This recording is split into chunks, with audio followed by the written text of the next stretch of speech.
প্রিয় কর্মচারী, আজকে যে ডিএ মামলা ছিল আপনারা জানেন গত সোমবার থেকে ম্যারাথন ডিএ মামলা চলছে। আজকেও সম্পূর্ণতা পায়নি। আগামী মঙ্গলবার আবার 2টো থেকে ডিএ মামলা শুনানির দিন ধার্য করেছে মহামান্য আদালত। সেক্ষেত্রে আমরা আপনাদের কাছে যে কথা দিয়েছি, যেহেতু এই ডিএ মামলার দায়িত্ব আমাদের সর্বাধিক, তাই এই ডিএ মামলার কিন্তু আমরা শেষ দেখে ছাড়ব, এইটুকুই আমরা আজকে বলতে পারি। এর থেকে বিশেষ কিছু নেই। তবে আমাদের পাশে আমাদের মাননীয় আইনজীবী ফিরদৌস সালিম আছে, তিনি কয়েকটি কথা বলবেন। তারপরে আমাদের প্রেসিডেন্ট মাননীয় শ্যামল কুমার মিত্র কয়েকটি কথা বলে আপনাদেরকে জানান দেবেন। নমস্কার। দেখুন, আজকে মূলত স্টেটের পক্ষ থেকেই তারা সাবমিশন রেখেছে। স্টেট তার সাবমিশন রাখার সময় একটি পেপার সেটা হ্যান্ডেড ওভার করেছেন, আমাদেরকেও দিয়েছেন। সেই পেপার থেকে পরিষ্কার, তাদের নথি থেকেই পরিষ্কার হয়ে গেছে আমাদের যে ডিএ পাওয়ার যে অধিকার, সেই অধিকার একেবারে ক্রিস্টালাইজড হয়ে গেছে, পরিষ্কার হয়ে গেছে। যে প্রশ্নের উত্তর ট্রাইব্যুনাল চেয়েছিল কিন্তু পায়নি, হাইকোর্ট চেয়েছিল কিন্তু দিতে পারেনি রাজ্য সরকার, আজকেও সুপ্রিম কোর্ট একই প্রশ্ন জিজ্ঞাসা করছে যে তোমরা যে বলছো যে ডিএ তোমরা নিজের স্বেচ্ছাধীনভাবে দিচ্ছ নাকি ডিএ কোন একটি ক্যালকুলেশনের উপর ভিত্তি করে দিচ্ছ, এই ডিএ এর ক্যালকুলেশন মেথোডোলজি কি? ট্রাইব্যুনাল জানতে চেয়েছিল, মেথোডোলজি বলতে পারেনি। হাইকোর্ট জানতে চেয়েছিল, বলতে পারেনি। সুপ্রিম কোর্ট জানতে চেয়েছে, বলছে ইনস্ট্রাকশন নিতে হবে। তাহলে এতদিন ধরে কি করছে? ডিএ এআইসিপিআই অনুযায়ী দিতে হবে, সেটা রোপা রুল 2009-এ লেখা আছে এবং সেই জন্যই সেটা স্ট্যাটুটরি ফ্লেভার পেয়েছে। আন্ডার আর্টিকেল 309 এই ডিএ দিতে হবে সেটা বলা আছে। তারপরে সাবসিকুয়েন্ট দুটো, একটা ক্লারিফিকেটরি মেমো, আরেকটি মেমো দিয়ে যে ডিএ রেট কি হবে, fairness alliance time to time দেওয়া হবে। ওরা আর 3টে যে অ্যালায়েন্সেস আছে সেটাকে তারা হাতিয়ার করতে চেয়েছে, কিন্তু সেটা আমাদের পক্ষে যাবে। তার কারণ এইচআরএ, এনপিএ এবং এমএ সেটা রেট বলা আছে। তাহলে ডিএ এর কি রেট বলা থাকবে না? ডিএ এরও রেট বলা আছে, সেটা রেট বলা আছে রোপা রুলেই। ফলে আর 3টে অ্যালায়েন্সের রেট বলা আছে আর একটা অ্যালায়েন্সের রেট বলা নেই। বামপন্থ সরকার কি মানে অতটা বুদ্ধিহীন ছিল না? বা কোনো একটি কম্পোনেন্ট, একটি স্যালারি পার্টের কোনো একটি কম্পোনেন্টের স্পেসিফিকেশন থাকবে না যে সেটা কি হারে হবে? সেটা কখনো হতে পারে? স্যালারিতে বিভিন্ন কম্পোনেন্ট থাকে, যেন রোপা রুল 2009-এ যেমন বেসিক পে রয়েছে, যেমন গ্রেড পে রয়েছে, সেরকম এমএ রয়েছে অর্থাৎ মেডিকেল অ্যালায়েন্স রয়েছে, সেরকম ডক্টররা যেমন এনপিএ পায়, এইচআরএ রয়েছে, সেরকম ফেয়ারনেস অ্যালায়েন্সও স্যালারির একটা পার্ট। তাহলে basic pay fixed, grade pay fixed, তার ক্যালকুলেশন মেথোডোলজি রোপা রুলসে বলা আছে। এমএ কত সেটা বলা আছে, এইচআরএ কত সেটা বলা আছে, এনপিএ কত সেটা বলা আছে, ও ডিএ কত সেটা বলা নেই। এত সকলকে এত বোকা ভাবার কোনো কারণ নেই। ডিএও বলা আছে, ডিএ বলা আছে কিভাবে ডিএ ক্যালকুলেশনটা করতে হবে এআইসিপিআই।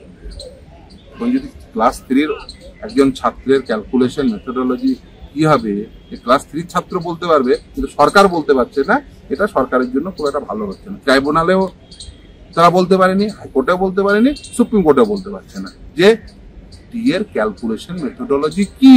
তুমি যদি এআইসিপিআই মেনে ডিএ না দাও তাহলে ক্যালকুলেশন মেথোডোলজি কি? আইদার বলে এআইসিপিআই অনুযায়ী দিয়েছি অথবা দিইনি।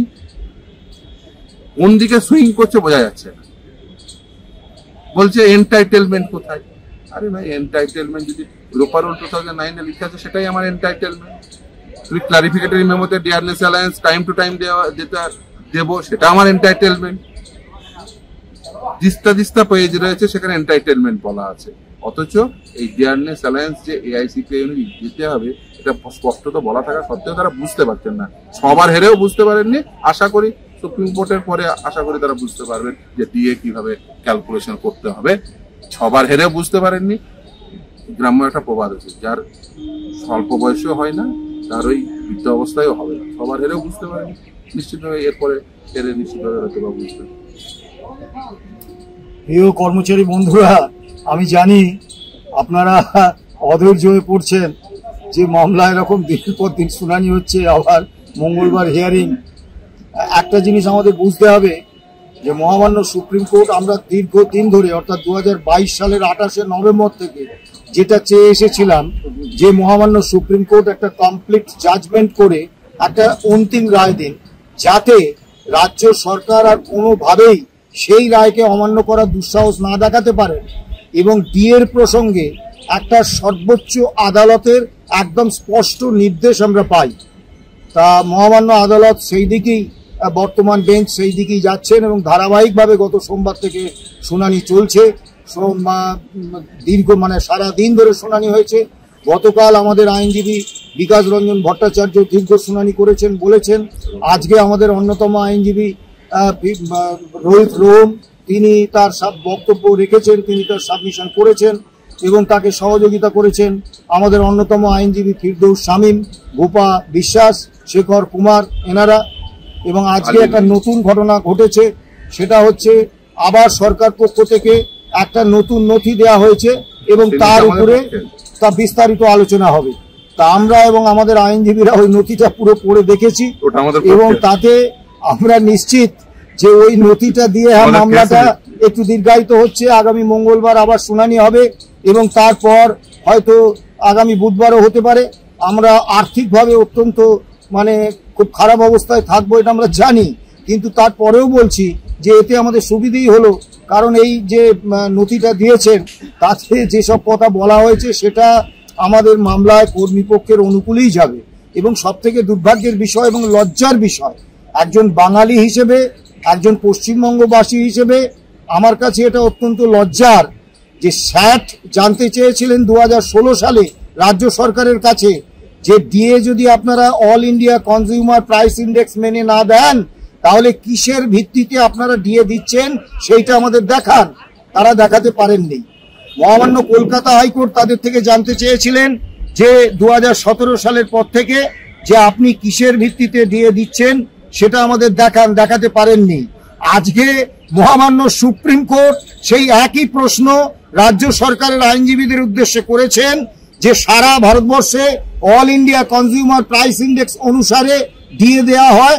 তা আপনি বলছেন এই all India consumer price index মেনে পশ্চিমবঙ্গ সরকার ডিএ দেবে না, তাহলে ডিএটা তো আপনি একটা নির্দিষ্ট নিয়ম মেনে দেবেন। তা আপনার সেই নিয়মটা কি, আপনার সেই অর্ডারটা কি আছে সেটা আমাদের দেখান। কিন্তু আজকেও সরকারের আইনজীবীরা বলেছেন যে আমরা আনাচ্ছি, ইনস্ট্রাকশন আনাচ্ছি। তা আমি এ ব্যাপারে নিশ্চিত যে আগামী মঙ্গলবারে এই ইনস্ট্রাকশন আসবে না। বক্তব্য দীর্ঘায়িত করব না। একটা কথা 2016 সালেও আমরা বলেছি, আজকেও বলছি, এই মামলার শেষ থেকে আমরা ছাড়বো এবং মামলা যখন আদালতে বিচারাধীন আমরা এই কথা বলতে পারি না যে মামলায় মহামান্য আদালত কি রায় দেবেন।